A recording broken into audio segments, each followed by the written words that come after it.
ये वीडियो देखने के बाद आप अपने सेविंग बैंक से पैसे निकाल लेंगे। क्या आप भी उनमें से हैं जिनको सेविंग बैंक में पैसे दिखते हैं तो अच्छा लगता है और सबसे ज्यादा सेफ लगता है? तो ये वीडियो आपके लिए है। 3 ऑल्टरनेटिव्स जो आपको सेविंग बैंक से better return but same liquidity provide करेंगे। सबसे पहले बात करते हैं कि सेविंग बैंक में इंटरेस्ट कितना मिलता है। 2.5 या 3, किसी बैंक में अगर छोटी बैंक है और पैसे ज्यादा रख रहे हो तो 4%, उससे ज्यादा तो नहीं मिलता होगा। आपका इन्फ्लेशन, बेसिक वाला इन्फ्लेशन ही 5 to 6% है। लाइफस्टाइल इन्फ्लेशन ऐड कर दो तो आप 10-11% के इन्फ्लेशन पे पहुंच जाते हो। तो आपका एवरी ईयर पैसा घटता है, ना कि बढ़ रहा है। नाउ लेट्स सी 3 ऑल्टरनेटिव जो आप सेविंग बैंक के पैसे को वहां पे इन्वेस्ट कर सकते हो और लिक्विडिटी भी काफी अच्छी होती है। Number 1, auto SVEEP account. Bank में ही आपके पास ऑप्शन होता है जहां पे एक पर्टिकुलर अमाउंट के ऊपर जाने के बाद आपका वो पैसा ऑटोमेटिकली एफडी में चला जाता है और एफडी का रेट ऑफ रिटर्न मिलता है, ना कि सेविंग बैंक का।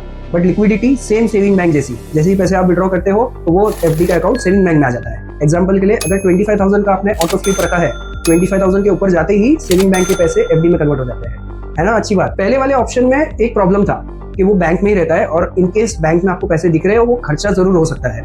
इसलिए option number 2, liquid fund. Mutual fund में आप लिक्विड फंड का ऑप्शन है जहां पे लिक्विडिटी काफी अच्छी है। 50,000 और 90% of the value which ever is lower आप इंस्टेंट विड्रॉ कर सकते हैं। आप 15 to 30 मिनट्स में आपके बैंक में दिख जाएगा। बाकी का भी ऐसा नहीं है कि 3-4 दिन, एक दिन बाद ही आपको बैंक में दिख जाएगा। ऑप्शन नंबर 3, फर्स्ट और सेकंड ऑप्शन में rate of return would be around basic inflation, लेकिन आपका लाइफस्टाइल इन्फ्लेशन मीट नहीं होता है। थर्ड वाले ऑप्शन में लिक्विडिटी थोड़ी कम जरूर है, लेकिन आपका लाइफस्टाइल इन्फ्लेशन भी कवर हो सकता है।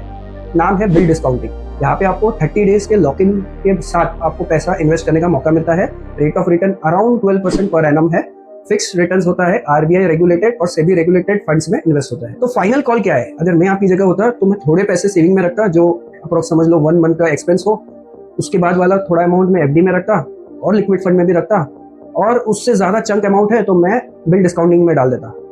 इससे आपका पावर ऑफ मनी भी मेंटेन रहेगा और आपका खर्चा भी कम होगा, क्योंकि सेविंग बैंक में पैसे कम पड़े। तो आज ही आप एक्ट कीजिए और कमेंट में जरूर बताइए कि आपको कौन सा ऑल्टरनेटिव अच्छा लगा। ऐसे इंटरेस्टिंग फैक्ट्स के लिए हमारे पेज को फॉलो कीजिए और ये रील को शेयर कीजिए। Thank you.